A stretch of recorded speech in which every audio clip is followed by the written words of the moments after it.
زبان سبھی کے پاس ہے، لحاظ کسی کسی کے پاس۔ تنہا رہ لے مگر اپنا معیار مت گرائے، عزت کے بغیر محبت کا کوئی وجود نہیں۔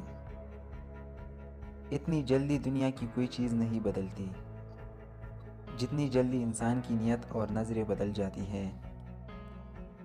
ہم وہ سارے کام پہلے کر لینا چاہتے ہیں جو ہمارے نفس کو پسند ہے، اور وہ سارے کام زندگی کے آخری حصے کے لیے چھوڑ دیتے ہیں جو اللہ کو پسند ہے۔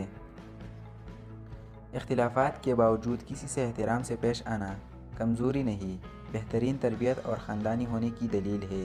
زندگی کی تلخ حقیقتوں سے پیچھا چھڑانا اتنا ہی دشوار ہے جتنا کہ موت سے بچنا۔ کوئی ناراض ہو تو کتنی منتیں کرنی پڑتی ہے اسے منانے کے لیے، اور ایک اللہ پاک کی ذات ہے جو ایک آنسو سے عمر بھر کے گناہ معاف کر کے مان جاتا ہے۔